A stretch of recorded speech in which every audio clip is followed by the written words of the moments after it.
ओम श्री गणगणपते नमः। श्री गणेश की वंदना कर दिन के स्वामी शुक्रदेव तथा माता लक्ष्मी की आराधना कर, इष्ट देव का ध्यान धर, गुरुजनों को नमन कर, अभिनंदन करते हैं आपका वरुण द्वारा प्रस्तुत दैनिक पंचांग में। यह नित्य की भांति 5 भागों में प्रस्तुत हुआ करता है और आपके सुझाव के अनुरूप इसके पहले भाग का लघु रूप हम अलग से प्रस्तुत किया करते हैं। डेटा इसमें जो भी प्रयुक्त हुए हैं हम करते हैं वो दृक पंचांग से लेते हैं। प्रस्तुति छवि गूगल से ली जाती है, ली गई है और यह प्रस्तुति यूट्यूब के माध्यम से उनके सौजन्य से आप तक सफलपूर्वक पहुंचा पाने में समर्थ हो रहे हैं।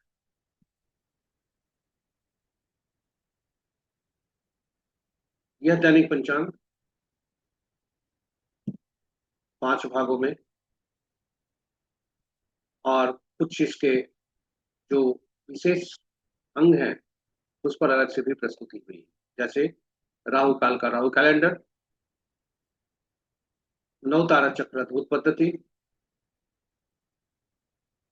पंचक, भद्रा, चौघड़िया मुहूर्त, चौघड़िया जो की उपयोगिता आदि आदि। तो आप उसे जरूर देखें, उस उन प्रस्तुतियों को भी। साथ ही साथ जो दैनिक पंचांग है हमारा, यह नित्य प्रस्तुत होता है। आपका फीडबैक हमें मिलते रहता है, जिसके कारण हम इसमें बेहतरी करते हैं और इसे उपयोगी बनाने का प्रयास करते हैं। तो चलते हैं पंचांग की तरफ। जब भी पंचांग का शब्द हमारे जीवा पर आता है या मन मस्तिष्क में आता है तो हमारा ध्यान अनायास ही पंचांग में द्वारा प्रस्तुत शुभ और अशुभ मुहूर्त में ही पड़ ही जाता है। यानी पंचांग को हम यहीं तक सीमित रख देते हैं, केवल शुभ और अशुभ मुहूर्त का यह जानने का इसे माध्यम समझते हैं, जबकि यथार्थ में यह कहीं उससे बढ़कर है। तो चलिए देखते हैं पंचांग की महत्ता, जो हम जानते हैं और वास्तव में क्या है। तो पंचांग केवल शुभ और अशुभ मुहूर्त जानने का जरिया नहीं है, यह शुभ और अशुभ मुहूर्त जानने का माध्यम भी नहीं है, बल्कि यह हमारे निर्णय क्षमता को सुदृढ़ करता है। पंचांग प्रकृति और ब्रह्मांड की ऊर्जा के साथ संतुलन स्थापित करने में सहायक होता है और जिसके फलस्वरूप हम जीवन में शांति समृद्धि हमारे जीवन में शांति समृद्धि और सकारात्मकता का संचार होता है। अतः पंचांग का अनुसरण करके हम अपने जीवन को अधिक सफल और समृद्ध बना सकते हैं। तो ये रही ना बात पंचांग की नई भूमिका। यह पहले से पंचांग यह रोल अदा करता रहा है हमारे जीवन में, किंतु हम इसे सीमित ही जानते हैं। तो चलिए पंचांग को केवल शुभ मुहूर्त और जानने का माध्यम नहीं बनाए, क्योंकि यह हमारे निर्णय क्षमता को सुदृढ़ करता है। तो पंचांग प्रकृति और ब्रह्मांड की ऊर्जा के साथ संतुलन स्थापित कर हमारे जीवन में शांति समृद्धि और सकारात्मकता का संचार करता है। तो चलिए आइए पंचांग का अनुसरण करके हम अपने जीवन को अधिक सफल और समृद्ध बनाएं। इन शब्दों के साथ हम आपको ले चलते हैं अपने अगली प्रस्तुति में, दैनिक पंचांग के पहले भाग की प्रस्तुति में।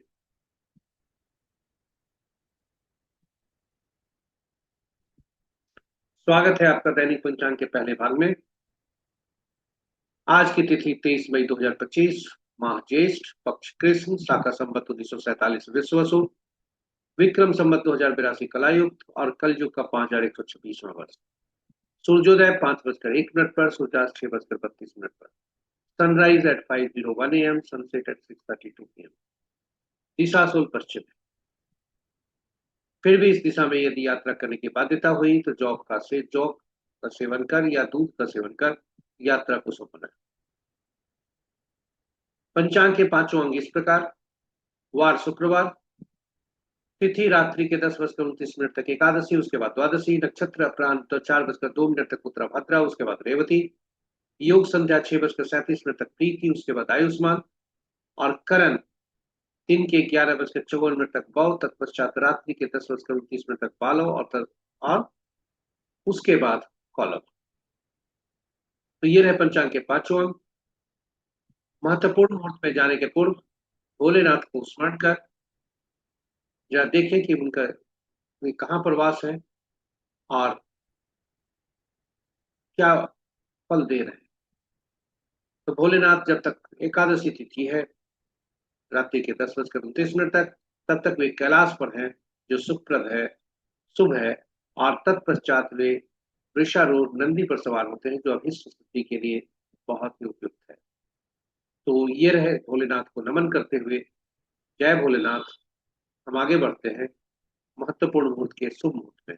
अभिजीत मुहूर्त दिन के 11:19 से 12:13 दिन तक। अमृतकाल दिन के 11:35 से 1:04 तक। सर्वार्थ सिद्धि योग 4:02 से 5 बजे तक, यानी कल सूर्योदय तक। अमृत सिद्धि योग सर्वार्थ सिद्धि की योग की तरह ही अपराह्न 4:02 से कल सूर्योदय तक। रवि योग आज नहीं है। विजय मुहूर्त अपराह्न 2:02 से 2:56 तक।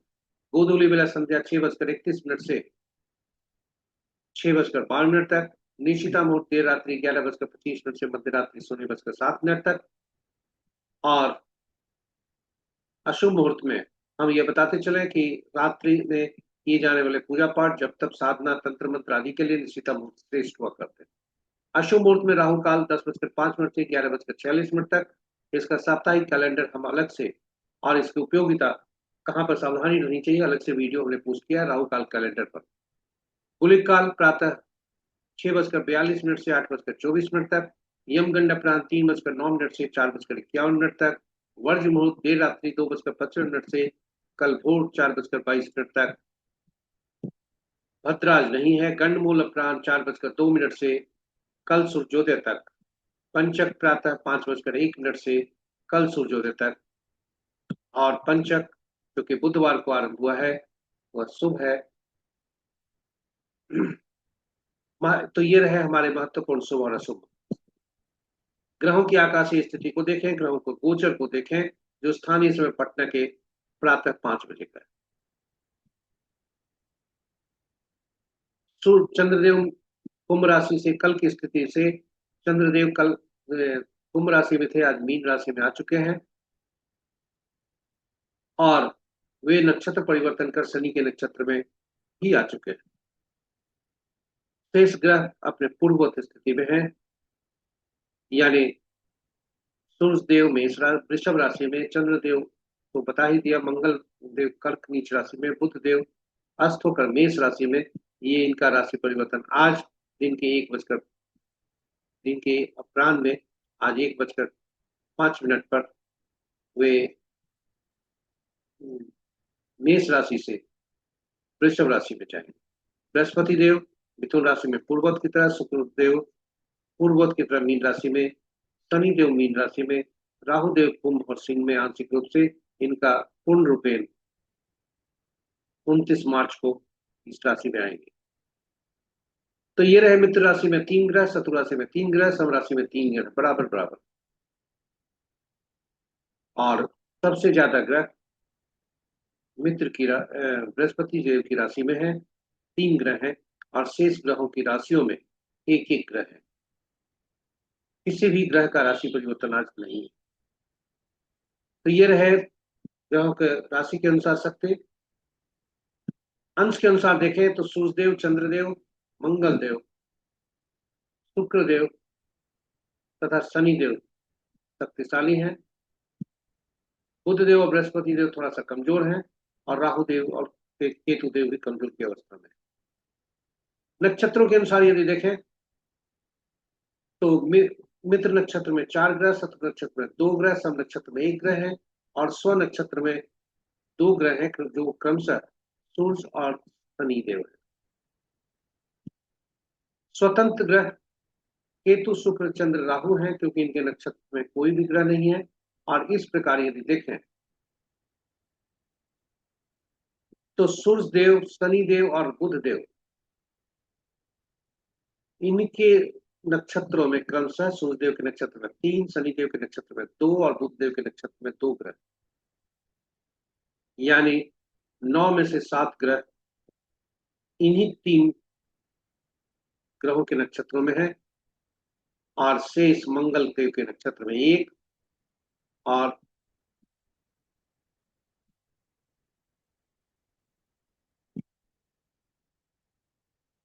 बृहस्पति देव के नक्षत्र में एक ग्रह। तो ये रहे हमारे दैनिक पंचांग के पहले भाग की प्रस्तुति। हम इसके पूर्व के दूसरे भाग में चलिए देखते हैं आज कैलेंडर अब बचा क्या है। तो 23 आज के दिन के 1:05 पर बुध देव का राशि परिवर्तन मेष राशि से वृषभ राशि में होगा। राहु देव केतु देव का पूर्ण रूपेण आंशिक रूप से हो चुका है, और पूर्ण रूपेण इनका 29/5 को राशि परिवर्तन होगा। और शुक्र देव का राशि परिवर्तन माह के अंतिम में दिन के 11:42 पर होगा, जब मीन राशि से वे मेष राशि में भ्रमण करेंगे। इस प्रकार बुध देव 8 जून तक, आज उनका राशि परिवर्तन जरूर है, लेकिन 8 जून तक वे अस्त अवस्था में है, और इसी अस्त अवस्था में वे राशि परिवर्तन कर रहे हैं। तो ये रहे हमारे पंचांग के दैनिक पंचांग के पहले भाग की प्रस्तुति। हम आपको दूसरे भाग में ले चलते हैं, जो नव तारा चक्र से संबंधित है। यह जन्म पत्रिका में चंद्रमा जिस नक्षत्र में होते हैं उनके नक्षत्र समूह के अनुसार हम देखते हैं। और नक्षत्र समूह इसलिए कहा क्योंकि कुल 27 नक्षत्र हुआ करते हैं, और ग्रह 9 ही हैं। नक्षत्र जो फल देते हैं वो वही फल देते हैं, ग्रह का कोई फल नहीं होता, इसलिए ग्रह का मन नक्षत्र होता है। और इसलिए 27 नक्षत्रों को 9 ग्रहों से जोड़ा गया, स्वामित्व दिया गया, और उनकी क्रम संख्या इस तरह रही। 9 ग्रहों को, 27 नक्षत्रों को, 9 नक्षत्र के श्रेणी में 3 श्रेणियां बनी, और उनका श्रेणी का और ग्रहों की जो क्रम संख्या बनी उनका क्रमवार महादशा के अनुसार रखा गया। यानी केतु, शुक्र, सूर्य, चंद्रमा, मंगल, राहु, बृहस्पति, शनिदेव तथा बुधदेव। इस प्रकार 1 से 9 तक ग्रह बने। अब हर श्रेणी में से पहला नक्षत्र जो हुआ अश्विनी, माघा, मूला, इनका स्वामित्व पहले ग्रह को दिया गया। इसी तरह से भरणी, पूर्वा, फाल्गुनी, पूर्वाषाढ़ जो क्रमशः दूसरा 11वां और 20वां नक्षत्र हुए, उनका स्वामित्व शुक्र को दिया गया। और यही क्रमवार, इसी क्रम में 9वां, 18वां, 27वां नक्षत्र क्रमशः श्लेषा, ज्येष्ठ और रेवती बने, इनका स्वामित्व बुधदेव को दिया गया। और इस पद्धति को नवतारा चक्र बोलते हैं। यह अगर हम चंद्रमा के गोचर के अनुसार देखें तो इसे तारा बल कहा जाता है। और वही यदि हम जातक के महादशा आदि के लिए देखें, व्यक्तियों के साथ जिससे उनका संपर्क हो, जिससे उनका पार्टनरशिप हो, उसके साथ संबंध कैसे रहेंगे, तो हम नवतारा चक्र से उसको जानते हैं, और नवतारा चक्र से ही उसे देखा करते हैं। तो यह बहुत ही उपयोगी है, और इसकी उपयोगिता के मद्देनजर हमने, क्योंकि नवतारा चक्र से हम व्यक्ति का किसके साथ बहुत ही मित्रता रहेगी, कौन उसके लिए शुभ फलदायी होगा, कौन उसके लिए पीड़ादायक होगा, व्यक्ति विकास भी, वह भी हम जान सकते हैं। और इसलिए नवतारा चक्र में हमने प्रस्तुति की है, अलग से वीडियो डाला है, जिसमें हमने भगवान राम, माता सीता तथा हनुमान जी का बजरंगबली की जन्म कुंडली डाली है, और आपस में हमने उसमें कैसी मित्रता है, नवतारा चक्र के अनुसार कैसा निकला, और वही सटीक बैठा। तो नवतारा चक्र बहुत ही अद्भुत और सटीक पद्धति है इसे उपयोग करने के लिए, और यही वजह है कि इसकी प्रस्तुति हमने अलग से डाली है, आपकी जानकारी हेतु, आपके ज्ञान अर्जन हेतु, और आपकी उपयोगिता हेतु। आप उसे उपयोग करें, अपने मित्रों, परिजनों, सभी के साथ इसका साझा करें, ताकि वे भी अपने जीवन में शुभता ला सकें। तो चलते हैं, अब हम फलित कैसे करते हैं, कैसे जाने कि वो व्यक्ति हमारे साथ अच्छा है या खराब है। ये तो नवतारा चक्र से हमने जाना कि किस तरह से नक्षत्रों को ग्रहों के साथ जोड़ा गया।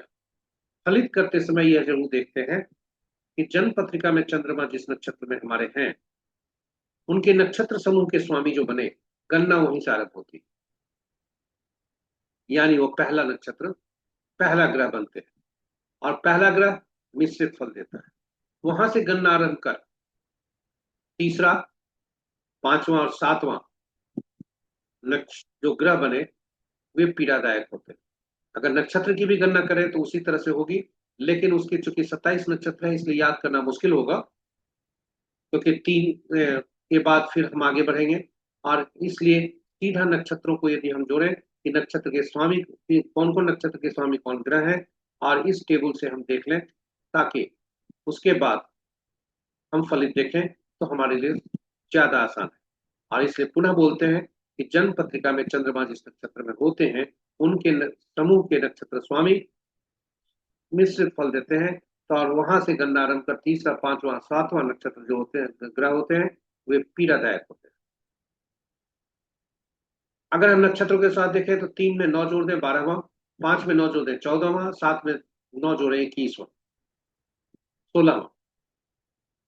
उसी तरह से फिर आगे भी हम जोड़ करके जाएं तो उस तरह से नक्षत्रों को याद रख कर सकते हैं, जो कि कठिन थोड़ा सा है। लेकिन अगर ग्रह को हम लेकर चलें तो गणना बहुत आसान है।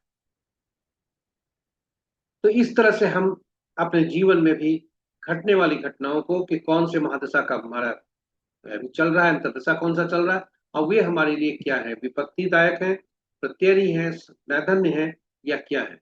वही जन्म नक्षत्र ग्रह से, यानी जन्म पत्रिका में चंद्रमा जिस नक्षत्र में है, उसके नक्षत्र समूह के स्वामी से जहां पहला ग्रह गिनते हैं, वहां से दूसरा, चौथा, छठा, आठवां, नौवां ग्रह जो होते हैं, वे शुभ फलदायी होते हैं और वे शुभ परिणाम देते हैं। तो हम इस तरह से आज का दिन कैसा होगा, यह भी हम जानने का प्रयास करते हैं, और उसी क्रम में हम अपने कार्य को, निर्णय क्षमता को बढ़ाते हैं और आगे बढ़ते हैं कार्य करने में। तो चलिए, आज का चंद्रमा जो गोचर है उसके अनुसार हम देखते हैं कि आज का चंद्रमा का गोचर क्या कह रहे हैं किस नक्षत्र वाले के लिए। तो आज का चंद्रमा, हमने यहाँ गलती की है, उत्तराभाद्रा नक्षत्र में चंद्रमा अभी भ्रमण कर रहे हैं, और इसके बाद रेवती नक्षत्र में जाएंगे। तो 4:02 तक इस एरो को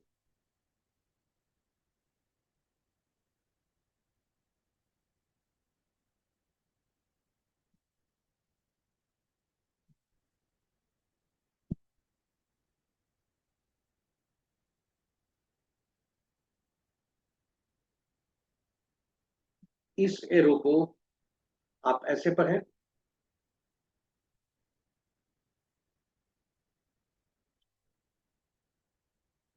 इस एरो को आप यहां लेके आए और इस तरह से पढ़ें। यानी ये जो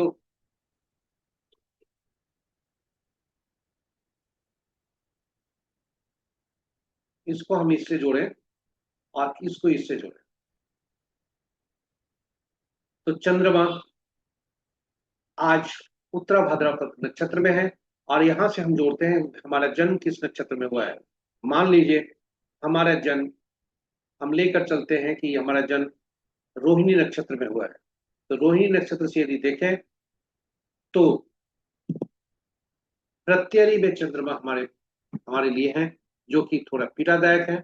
और दूसरे पल में, जब यानी 4:02 संध्या के बाद, अपराह्न में के बाद, ये हमारे लिए शुभ फलदायी होगा। वहीं यदि हम दूसरे नक्षत्र को देखें, शुक्र के नक्षत्र को देखें, भरणी, पूर्वा, फाल्गुनी या पूर्वाषाढ़ा नक्षत्र में, तो हमारे लिए बहुत पीड़ादायक है पहले हाफ में, 4:02 संध्या तक, अपराह्न तक, और उसके बाद ये बहुत ही शुभ फलदायी है। तो इस तरह से हम नक्षत्रों के परिणाम को देखते हैं। आशा करते हैं कि यह आपके लिए उपयोगी होगा। हल्की सी त्रुटि हुई, इसके लिए क्षमा प्रार्थी हूँ, क्योंकि बॉक्स जो है उसको हम एडिट नहीं कर पाए। तो चलते हैं हम इस प्रकार। अगर तीसरे ग्रह को भी हम लेके चलें, तो मान लीजिए किसी का व्यक्ति का जन्म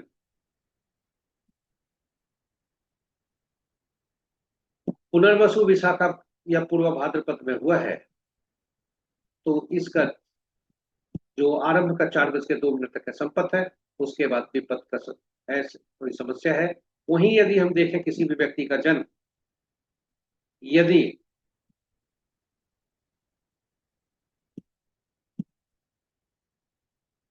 उत्तरा भाद्रपद नक्षत्र में हुआ है, तो वो चूंकि जन्म नक्षत्र हो जाता है पहले वह 4 बज के 2 मिनट तक, इसलिए मिश्रित फल होगा और उसके बाद संपत्त कारक होगा। उसी तरह से अगर रेवती में जब चंद्रमा चले जाते हैं तो रेवती में जन्मे जातक के लिए यह जन्म नक्षत्र हो जाता है। और उसके बीच अगर पहले का ये देखें तो अति मित्र होता है। तो इस तरह से हम गणना को देखते हैं। तो चलिए, आशा करते हैं ये आपके लिए उपयोगी होगा। और आपसे आग्रह है कि उस प्रस्तुति को, जो नवतारा चक्र पर प्रस्तुति है, वो जरूर देखें, साथ ही साथ उसे समझने की कोशिश करें। और आपके अनुरोध पर हमने एक प्रैक्टिकल नवतारा चक्र पर भी अलग से वीडियो डाला है, तो जरूर देखें और उससे लाभान्वित हों। तो चलिए चलते हैं हम आपको लेकर अपने तीसरे भाग में। अभी तक हमने ये देखा कि जन्म पत्रिका में चंद्रमा जिस नक्षत्र में होते हैं उसके अनुसार फल देख रहे हैं। अब हम देखते हैं जन्म पत्रिका में चंद्रमा जिस राशि में होते हैं उसके अनुसार आज का दिन कैसा है। तो चंद्रमा का गोचर आज नहीं है, आज राशि परिवर्तन नहीं है। वे मीन राशि में भ्रमण कर रहे हैं। तो मीन राशि में भ्रमण करने के कारण वृषभ, मिथुन, कन्या, तुला, मकर और मीन राशि वाले के लिए आज के दिन शुभता के संकेत मिल रहे हैं। वहीं कर्क, वृश्चिक और कुंभ राशि वाले साथ ही सावधान रहें। इष्ट देव का ध्यान धरें, चाहे किसी भी धर्म के मानने वाले हो। अपने अपने इष्ट देव को स्मरण करें, नमन करें। शेष राशि वालों के लिए अशुभता है, सावधान रहें। तो चलिए हम आपको अब अपने चौथे भाग की प्रस्तुति में चलते हैं, जो जन्म पत्रिका में, जो जन्म पत्रिका से संबंध नहीं रखता, यह रखता है कि सामान्य शुभ और अशुभ काल। अभी तक हम जितने भी देख रहे थे, जन्म पत्रिका से संबंध करके देख रहे थे, ये शुभ और अशुभ मुहूर्त है, जो कि वो अवधि बताता है कि किस कार्य को करने के लिए कौन से मुहूर्त अच्छे हैं, कौन से खराब। इसे चौघड़िया ज्योतिष भी कहते हैं, चौघड़िया मुहूर्त भी कहा जाता है। यह किसी भी शुभ काम को करने के लिए इसका उपयोग किया जाता है। पूजा पाठ करना हो या कोई भी नया काम कर शुरू करना हो, तो इस मुहूर्त को देख कर किया जाता है। यदि कोई व्यक्ति उचित मुहूर्त को नहीं देख पाया या नहीं देखना चाहे, तो कम से कम उसे सलाह दिया जाता है चौघड़िया जरूर देखना चाहिए।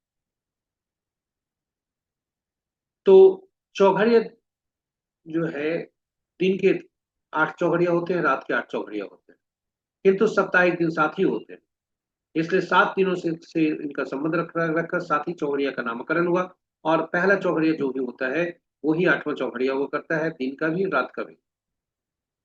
यानी दिन का चौघड़िया जो आरंभ का चौघड़िया है वही अंत का चौघड़िया होगा, और रात्रि का जो आरंभ का चौघड़िया है वही अंत का चौघड़िया होगा। इस प्रकार सभी 7 चौघड़िया का संबंध साप्ताहिक दिनों से हुआ। और चूंकि साप्ताहिक दिनों का संबंध ग्रहों से है, क्योंकि उनके रूलिंग प्लैनेट अलग अलग 7 ग्रह हैं, इसलिए 7 चौघड़िया का संबंध एक शासक ग्रह से हो गया। और प्रत्येक ग्रह 7 ग्रह जो है विशेष कार्य करने के लिए अधिकृत हैं। इसलिए हर चौघड़िया विशेष कार्य करने के लिए उपयुक्त।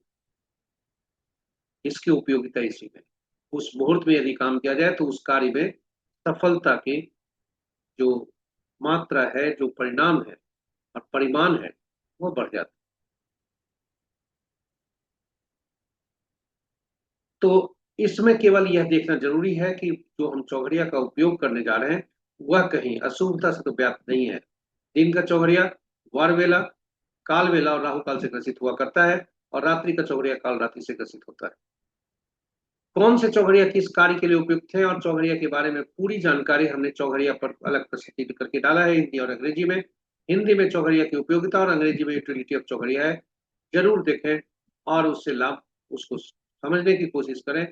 समझना आसान है और इसका उपयोग करना भी बहुत आसान है। तो शुभता लाने के लिए अपने जीवन में और उस कार्य में सफलता प्राप्त करने के लिए जरूर वीडियो को देखें। तो आज का चौघड़, चूंकि आज दिन शुक्रवार है, आज चर चौघड़िया से आरंभ दिन हो रहा है। आज इसका संबंध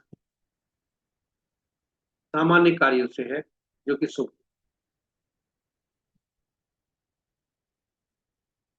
उसके बाद लाभ चौघड़िया होता है। आज का चौघड़िया अमृत और काल चौघड़िया यह वारवेला और राहु काल से ग्रसित है, और रात्रि का चौघड़िया लाभ चौघड़िया वह काल रात्रि से ग्रसित है, उसका उपयोग नहीं करें। तेज चौघड़िया का उपयोग कर सकते हैं, और सभी चौघड़िया किसी न किसी कार्य से संबंध रखते हैं। आप उस वीडियो को देखें। वीडियो यहाँ बताने में बहुत वीडियो लंबा हो जाएगा। आप उस वीडियो को देखें और उसे समझने की कोशिश करें और उसका उपयोग करें। यह बहुत ही उपयोगी होता है, इतना मेरा विश्वास है।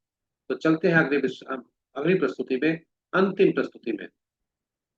अंक ज्योतिष के अनुसार कैसा दिन रहेगा। अंक ज्योतिष में हम अपने पिछले प्रस्तुतियों में यह बताते आ रहे हैं कि अंक ज्योतिष एकल अंक पर काम करते हैं, और जब भी हमें एकल कोई ऐसे अंक मिलते हैं जिनका एक अंक, एक से ज्यादा अंक है, तो उसके अंकों के उसमें प्रयुक्त हुए अंकों को जोड़कर एकल अंक में परिवर्तित कर देते हैं। यदि हमें शब्द मिले तो शब्दों में का भी अक्षरीय शब्दों में प्रयुक्त हुए अक्षरों का अंकीय मूल्य होता है, उसमें परिवर्तित कर और फिर अंकों को जोड़कर हम एकल अंक में परिवर्तित कर विवेचना करते हैं। अंक ज्योतिष में जो जन्म तिथि है वो बहुत महत्वपूर्ण होती है। जन्म तिथि के दो कंपोनेंट होते हैं, तिथि जन्म, उसके तीन कंपोनेंट होते हैं, तिथि माह और वर्ष। तिथि को जोड़ने से मूलांक बनता है, और ड्राइवर भी इसे कहा जाता है, और तिथि वर्ष और माह को जोड़ने से भाग्यांक बनता है, जिसे लाइफ नंबर भी कहा जाता है, और इसे कंडक्टर भी कहा जाता है। ये मूलांक और भाग्यांक का आपस में संबंध होता है, क्योंकि मूलांक व्यक्तित्व बताता है, भाग्यांक आपके भविष्य बताता है, आपके कैरियर आदि, आपका कैसी कैसा संबंध रहेगा आपका, मतलब पूरे जीवन का वो बताता है। आपका व्यक्तित्व, आचरण वगैरह मूलांक बताता है। तो दोनों में सामंजस्य जरूरी है। और साथ ही साथ जो हम अन्य अंकों को प्रयोग करते हैं बार बार, जैसे नाम, मोबाइल नंबर आदि आदि, गाड़ी संख्या, ये भी हमारे जीवन में अहम भूमिका अदा करते हैं। तो सावधान रहें इसे प्रयोग करने से। अंक ज्योतिष को सीखने के उद्देश्य से ही हम इस प्रस्तुति को विशेष लंबा खींच करते हैं और आपको बताने का कोशिश करते हैं। तो आज का जो भाग्यांक है एक, अगर तिथि को जोड़े, आज 23 तारीख होता है, मूलांक 5 होता है, जो कि 1 से 5 के 9 के बीच का मध्यम अंक है, बैलेंस अंक है। और मूलांक भाग्यांक जो बनता है वह 23/5/2025 को पूरे अंकों को जोड़ते हैं तो एक बनता है। और यह एक राजा है, सूर्य इसका प्रतिनिधित्व करते हैं, इसके स्वामी हैं, और 5 के स्वामी बुध देव होते हैं। तो 1-5 का या 5-1 का संबंध आपस में मित्रता का, अति मित्रता का है। वैसे राजा का संबंध हर व्यक्ति से अति मित्रता का होता है, और राजा से केवल नाराज, या राजा जो है केवल दास जो होते हैं उन्हीं से थोड़ा बहुत उसकी वैमनस्यता रहती है। इससे शनि के साथ उनका अति शत्रुता का है। शेष सभी मूलांक वाले के साथ इनका बहुत अच्छा है। जैसे 1-10-19-28 को जन्मे एक मूलांक वाले, एक और एक का संबंध अति मित्रता का, शुभ फल दायी है, 100% सफल होने की संभावना है। 2-11-20-29, 2-1 का संबंध अति मित्रता का, शुभ फलदायी है। 3-12-21-30 का जन्म जिनका हो, तीन बृहस्पति देव स्वामी बनते हैं। दिन उनके उत्तम होने की संभावना है, क्योंकि 3-1 का संबंध मित्रता का, अति मित्रता का। 4-13-22-31 और राहु के इनके स्वामी, 4 मूलांक, इनका भी दिन राहु देव बहुत अच्छे हैं। राहु देव के साथ संबंध सूर्य का अच्छा रहता है, अति मित्रता का है, अतएव सफलता का दर भी उसी पैमाने में अच्छा है। 5-1 का संबंध हमने कहा कि अति मित्रता का है। आज के दिन शुभ होने के संकेत हैं। 6 मूलांक वाले, 6-15-24 तारीख जिनका जन्म तिथि है किस माह का, 6 मूलांक बनता है शुक्रदेव जिनके स्वामी होते हैं। 6 और 1 का संबंध अति मित्रता का। 7-16-25 जिनका जन्म तिथि, 7 मूलांक वाले, केतु देव जिनके स्वामी, आपस में अति मित्रता का 3 स्टार मिल रहा है, 70% सफलता का दर है। 8 मूलांक वाले, 8-17-26 तारीख जिनका जन्म तिथि है, शनिदेव जी के स्वामी हैं और इनमें दोनों में अति शत्रुता का है। इससे स्वास्थ्य की चिंता करना जरूरी है। स्ट्रगल हो सकता है।